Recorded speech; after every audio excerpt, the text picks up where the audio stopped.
I want them to be inspired by what they hear. I want them to want to do that themselves. I want them to go home and say, I want to play the violin or the clarinet, or I want to sing in a choir, whatever it is. I believe that if you have an experience as a musician, as a creative performer, somebody who is actually creating the sound, you'll have a different relationship with not only music, but all of art, and frankly, your entire way of thinking and acting is going to be altered for the better. Education is at the core of the Pennsylvania Philharmonic's mission. Over 50% of the orchestra's services and performances in any given year are done in schools. We take a full orchestra to these schools, every place from Lehigh Valley to York County, and we introduce the students there, grades 4 through 8, to what an orchestra is all about, how the different parts of the orchestra work together, and we try to coordinate with the curriculum that the teachers are working on to make it something that is educationally enriching as well. Ultimately, we hope that kids have the experience of hearing the orchestra and simply want to extend that experience into taking up instrumental or choral studies themselves.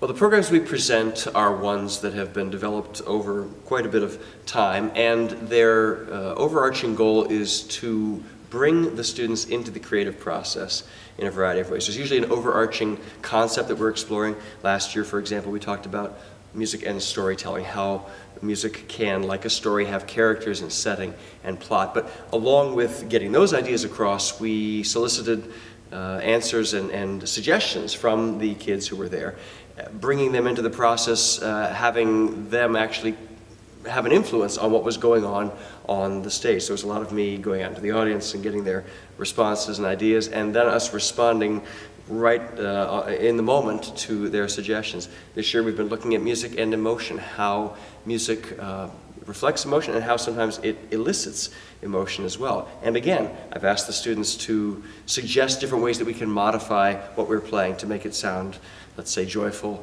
or sorrowful or whatever the case might be. So the idea is, of course, that we want the students to feel that they have a real connection to what's going on. They're not just passive listeners, but actively engaged in the concert.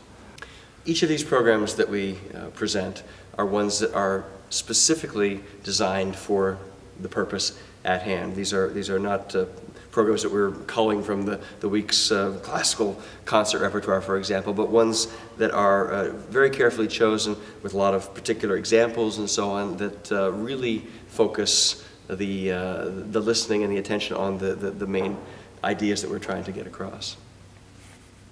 The keys to success for anyone really reside in the ideas of being creative and being entrepreneurial, being able to think outside the box, this kind of thing.